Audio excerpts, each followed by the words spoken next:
Now, this is not a meditation where you need to go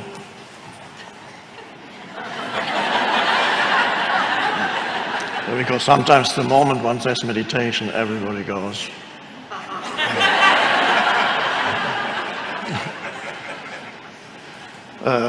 You can't sit like that all the time, but it's always the present moment. So with the present moment meditation, it's something slightly different. It's an amazing thing, the present moment, usually overlooked.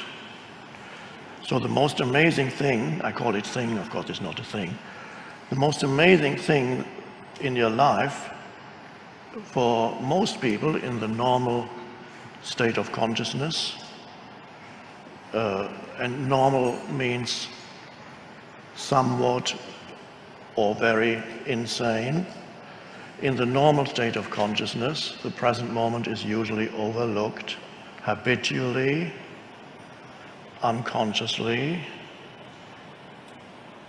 People have been conditioned to overlook the most important thing there ever is, because your entire life consists of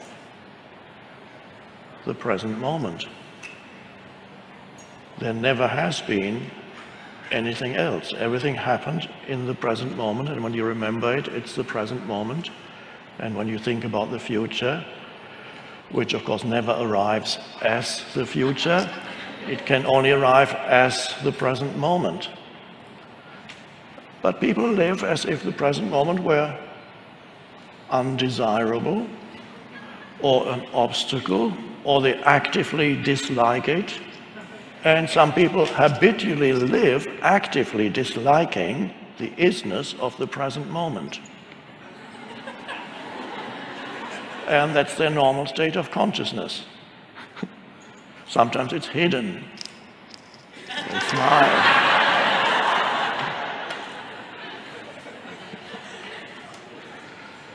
So when you become aware of the present moment, and sometimes people realize when I talk about it, all of you of course know all this already, but there may be some tuning in through the media who don't know this yet. When you realize that that's all there ever is, your entire life consists of the now. It can only unfold in the now, which is now. Any emotion you feel, anything you think, anything that happens, any experience, it's all inseparable from the now. But the now to most people is an abstract thing and not interesting enough. So let's see what that means, and let's make it into a meditation. So let's call this our meditation this afternoon, the journey into the now.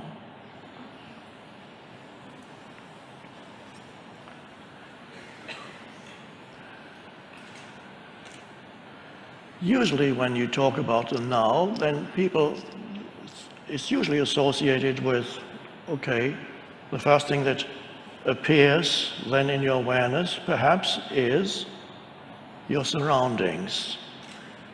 And that's already a great step into the now. It's the first important step into the now, to become aware of whatever surrounds you, the space that surrounds you, wherever you may be, and whatever takes place in that space.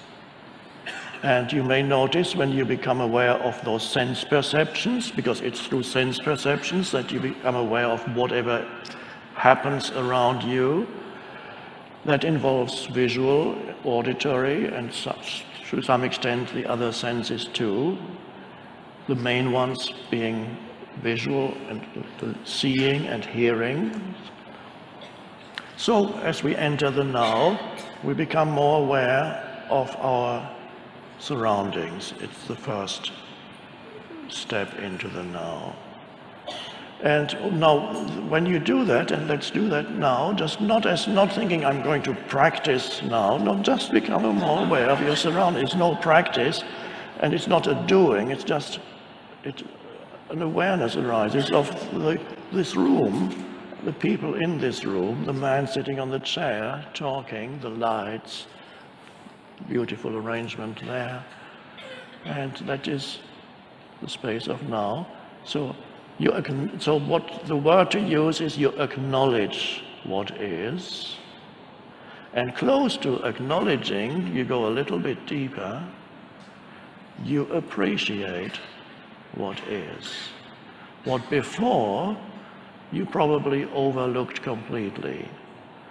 And that's already a wonderful thing, and there are some people who are not yet ready to go any deeper than that, and that's fine. It's enough to just go 2 steps into the now. Well, let's call it 3. People like the idea of steps. Let's call it step 1, you become more aware of your surroundings. Step 2, you acknowledge. And with the acknowledgement comes a sense of the goodness of the ways in which life manifests continuously around you. There is an aliveness in everything. Even in the middle of a city, you might say, oh, I prefer the forest or the beach or the mountains. But even in the middle of the city, whatever happens, all the movements in the middle of a city are manifestations of life. Life manifesting as human beings running around, as cars, as houses, buildings, and noise, and so on. And there's also something there that is fine. It's an acknowledgement of life. And then comes an appreciation. Oh, you might see something that you before had not appreciated. The sky, for example. How many times are you aware of the sky? And say, oh. And it's beautiful. And even a cloudy sky, there's always this light filtering through the clouds. Now, you might notice when you become aware of what I call the surface of now, which are the sensory perceptions that reveal the world to you, already a shift in consciousness happens, because now you're not thinking as much. You cannot be very much aware of sense perception and really be looking at the sky or at a tree or a flower or a street scene and be thinking a lot. You have to be really there as the presence. For example, now. So you simply acknowledge the totality of this room. And that's beautiful. And then you go a little deeper still. The next step takes you deeper. Then you can ask yourself, what else is there to the now apart from the things that arise in my sense perception? What else is there? Is there anything else? Is that what the now is? What appears in the now? No. It's what appears in the now, but it's not yet the now. So to become aware of the present moment, to become aware of sense perceptions is an important step, and some people are so out of touch with their surroundings, they are never where they are. They are in the stream of their thinking, with only enough attention not to bump into things. But that's all the attention they give. They can maneuver their way through the furniture or the streets, but most of their attention is on the stream of thinking. A lot of it, by the way, useless, you might have noticed, and a lot of that negative too. Critical, complaining, having an issue with this or that, thinking about an unpleasant person yesterday or 10 years ago, and thinking what might go wrong tomorrow or tonight. And all kinds of, it takes you, that consciousness is continuously being absorbed by thinking. And people are in the grip of the stream of thinking. It pulls you along, amplified these days by the digital gadgets. We might be talking about that a little later. The grip of compulsive thinking, where one thing after another arises in your mind and you identify with everything that comes into your mind. Amplified, as I said, by the digital stuff, which called, want your attention, this is important, another email coming in, a text message. It must be important. Somebody just posted something on Facebook. And you see a photo of a dinner plate, having dinner at such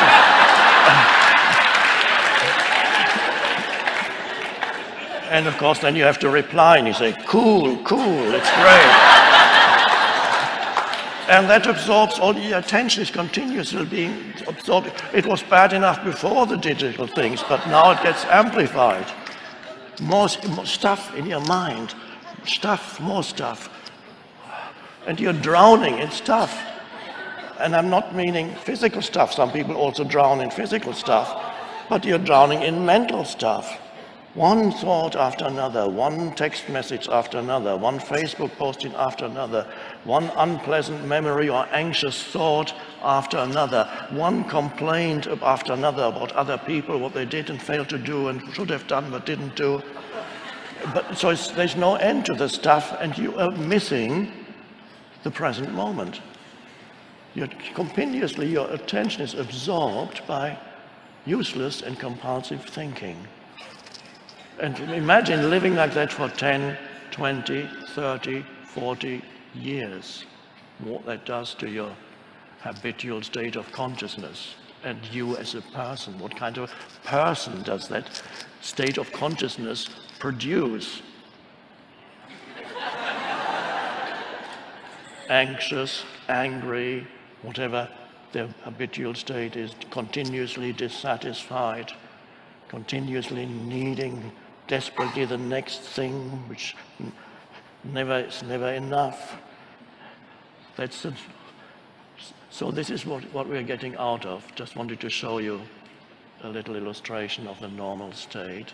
So now we go back into the present moment, and as you become more aware of your sense perceptions, your alertness, and when I say alertness, don't let that be just a conceptual thing.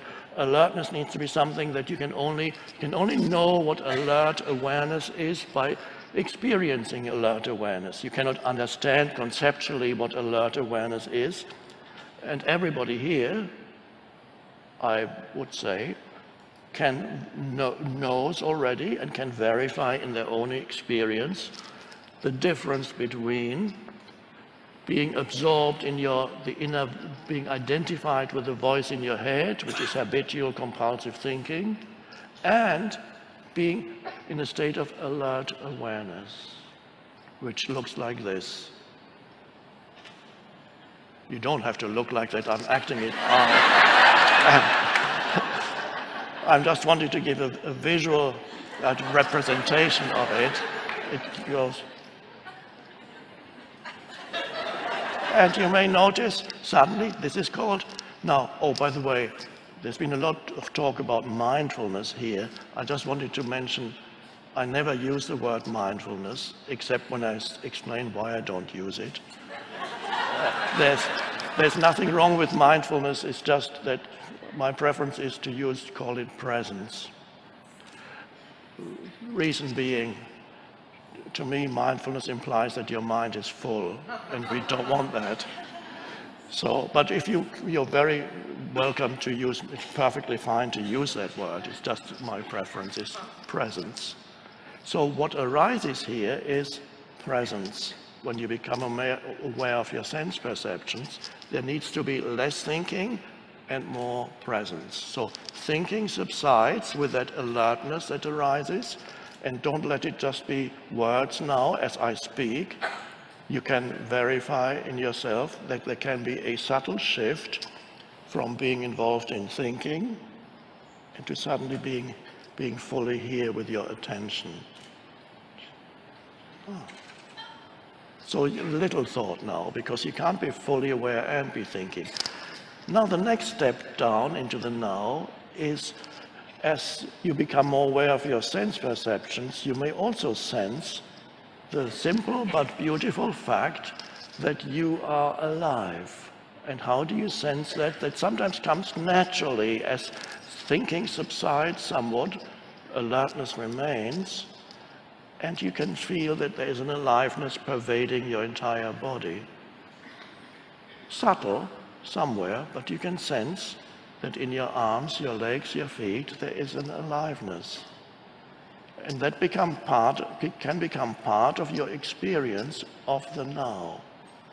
So now you begin to be present, what we could call present within and present without.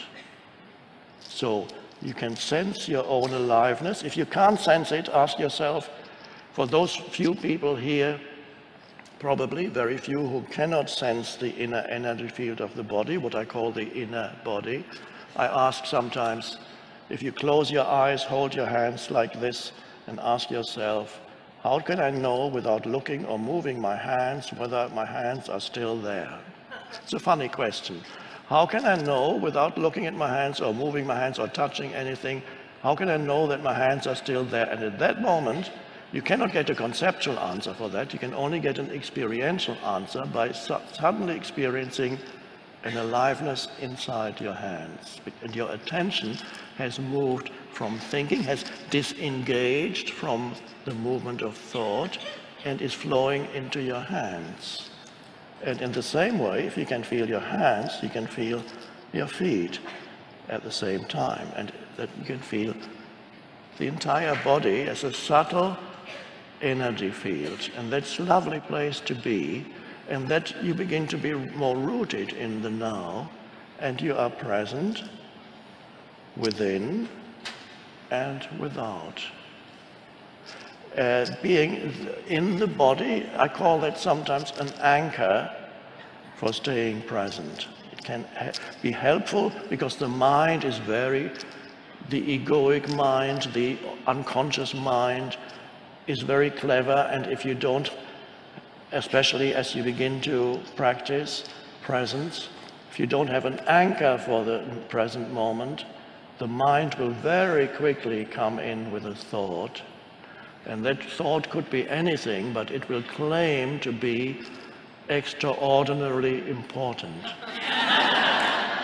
And it will say, follow me. You need to think about this.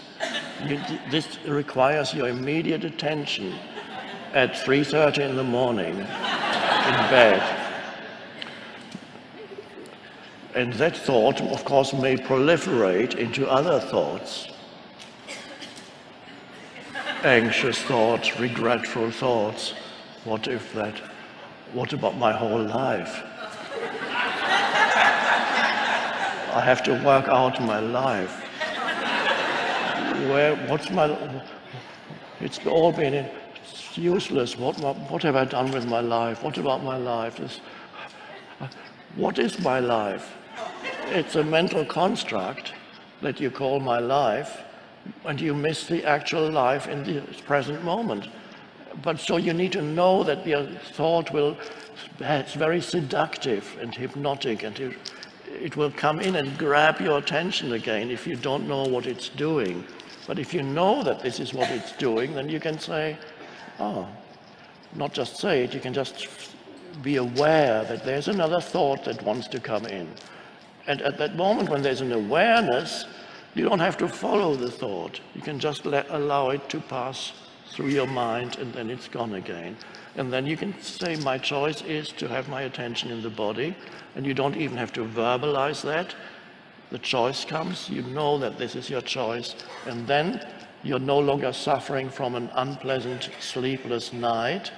You're actually having a wonderful meditation, and not asking that this moment should be any different from the way it is. And you sense the aliveness in your energy field. That's your life. And the present moment, the aliveness of the present moment. And then perhaps, and now, we can go even deeper. Sense perceptions, acknowledging, appreciating, feeling the energy field in the body. All these things arise in the present moment. And have you missed anything? What is it that makes up the totality of the present moment? It is sense perceptions, feelings. There may be thoughts too, coming and going. You don't have to follow them, but they still come and go, some thoughts. And then there are spaces in between the thoughts. And this is extraordinarily important, to discover that there is such a thing in you as a space between one thought and another. So there's no longer an uninterrupted stream of thinking. Suddenly, you become aware of a space. And that feels extraordinarily good and powerful, and you feel then really you come to yourself. Not the self that has a story, not the self, the sense of self that is identified with your history, your personal history, but something that transcends your personal history, something that transcends also whatever arises in your sense perceptions. What is it, and the deepest level of now, and actually the essence of now, is this? What is it that enables you to be aware of your sense perceptions? What is it that enables you to have a thought? What is it that enables you to feel your body? So there's something else there that's not a thing, and we could call that your presence, or we could call that the space of awareness, or we could call that consciousness itself. And the most wonderful thing in your meditation is the discovery of yourself, not as a person with a limited history, that dimension still exists, but there is a deeper dimension in you where whatever happened to the person, good or bad, is transcended and becomes irrelevant. A deeper sense of beingness or self, when you can realize that that which makes your sense perception possible, any thought possible, any emotion possible, is the fact that there is the light of presence in you. In that light of presence, you perceive this room. In that light of presence, a thought comes and goes. If too many thoughts come and you no longer have any gap in thoughts, the light of presence becomes obscured. It's still there, but it's like a totally cloudy day. You can't see the sun anymore. It's still filtering through, but you don't know it. All you see is the clouds. And that's normal, the destiny for millions of humans still on the planet. All they know is the stuff in their minds. The entire sense of self is derived from the stuff in their mind. Dreadful fate. But nobody tells us that it's dreadful. It's so normal. If you're born in a mental asylum, then you don't know that everybody's insane, because everybody's the same. So this is what we are going beyond, is what arises, the possibility of entering a different state of consciousness, not just as an isolated experience, as a meditation practice,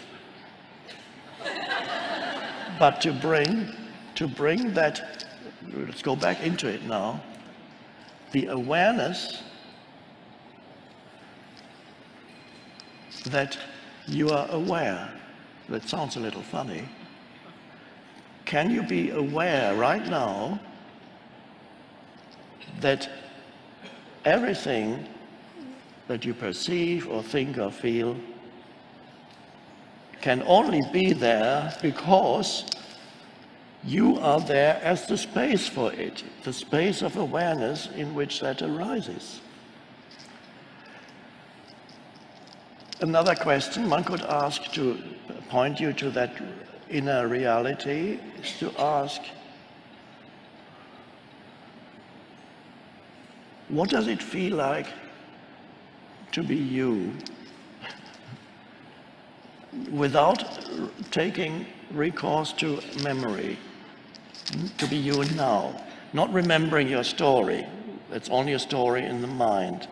But what does it feel like to be you? Now you can only, there's no conceptual answer because I'm asking about an actual experience or realization right now, here, now. What does it feel like? What is the essence of who you are? Can you sense your own presence? Now when I say your own, it's not totally correct, it's not yours. But let's just put it like that for a moment. Can you sense the very presence that is the essence of who you are? And it has no form. It is just spacious awareness. And that's an amazing thing, to know yourself as spacious awareness. That frees you from believing that your personal history is who you are.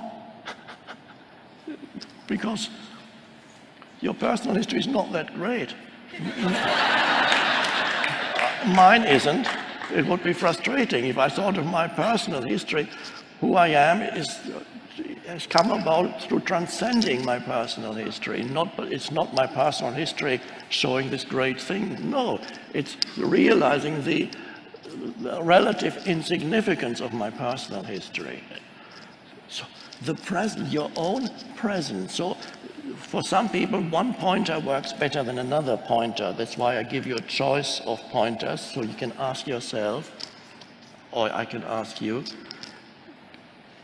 are you aware, or can you be aware right now of the fact that you are aware? Can you be conscious of the fact that you are conscious? That still sounds dualistic because I'm using language, but it's only because I'm using language. What really happens when you are aware that you are conscious is not that here is me and here is I'm aware of my consciousness, subject and object. That's not how consciousness, you can't be aware of consciousness like that. You can only be aware of consciousness as yourself, as the eternal subject. Your consciousness can never become something that becomes an object in consciousness. That everything else is an object in consciousness. But you cannot be aware of consciousness as an object, because consciousness is you, the essence of you. And that essence of you is the essence of the present moment. So when we go to the deepest level of the present moment, when you go to the deepest level of the present moment, what do you find and what do you discover? Yourself. The essence of you. So the essence of you, which is conscious space, is inseparable from the essence of the present moment. So when you go deep into the present moment, which is the vertical dimension, whereas most of life unfolds on the horizontal dimension, past and future, I need to do this to get there, and remember this. The vertical dimension is associated with the stuff in your mind, and that keeps you trapped. And now we're here suddenly in the now. The horizontal dimension is the stuff in your mind. The vertical is now. It takes you deeper into the now and to the point of discovery that the essence of now is ultimately who you are. And this is a wonderfully liberating realization, because it frees you from a false sense of self. If you don't realize the essence of who you are, you spend your whole life in a false sense of self, which I call the ego. It's a false sense of self that is derived from mind activity plus emotions that accompany mind activity. And because you're so identified with the mind, an entire sense of self, which is the ego, is derived from certain habitual and repetitive thought patterns, plus emotional and reactive patterns. That bundle of repetitive, unconscious, compulsive thought patterns and reactive and emotional patterns that go with it, that bundle that people who don't know that the deeper levels of who they are, that is called the person. A bundle of habitual thoughts that tell you your story. And you tell it to others too. You want to hear my story? You have suffered? Now listen to my story. Your suffering is nothing. Or as my dad used to say, whenever somebody said, I have a pain here, I have a pain there, he would say, you have a pain? I've had a pain for years, I don't even talk about it. You can enhance your sense of self in that way. It's all a false sense of self. And you are trapped in that, what the Buddha called the delusory self, the self that has no ultimate reality. So the Buddha said there is no self, the self, anatta in the Pali language, in the old scriptures, the unreality of the self, this mind-made entity. And so the Buddha's teaching was, it pointed, one of the essences in the Buddha's teaching is emptiness. What does that remind you of? Awareness, spacious awareness, presence, emptiness, no form. Jesus had the same message. The kingdom of heaven does not come with signs to be perceived. What does that mean? It means you can never say, oh, there it is. Why can't you say, oh, there it is? Because you are it. It can never become an object in your consciousness because it is consciousness itself. And people have been repeating the words of Jesus for 2,000 years with who has understood them? Very few, maybe one or two Buddhists.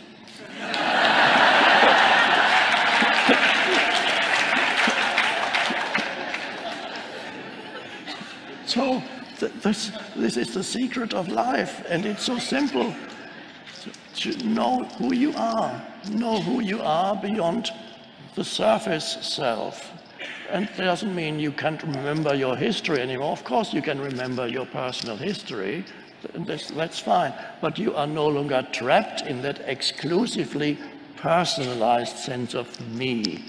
It's such a frustrating way to live, with just in this little me. Always feels threatened by things and needs to identify with other things and never feeling complete, never feeling satisfied for very long, always a sense of not enough. Awful way to live. So we are transcending that, and that's the shift in consciousness. And then as you bring into your daily life that spacious awareness, the awareness of yourself as spacious consciousness, which you can also call stillness. There's a stillness. Even as you speak, you can still feel the underlying presence. In the foreground, you speak, you listen, you do things. In the background, a spacious awareness. In other words, you sense your own presence, which is not your own, because your own presence is one with universal presence. You might have noticed I don't use the word God, because the moment you use God, it becomes another concept in your mind. So the Buddha very wisely avoided it. And when they asked the Buddha, "You never talk about God," they said to the Buddha, "Why is there a God?" And of course, and this is the end of our meditation, the Buddha's answer was, as reported in the scriptures, when he was asked, "Is there a God?" the Buddha kept noble silence. That's the answer. Thank you.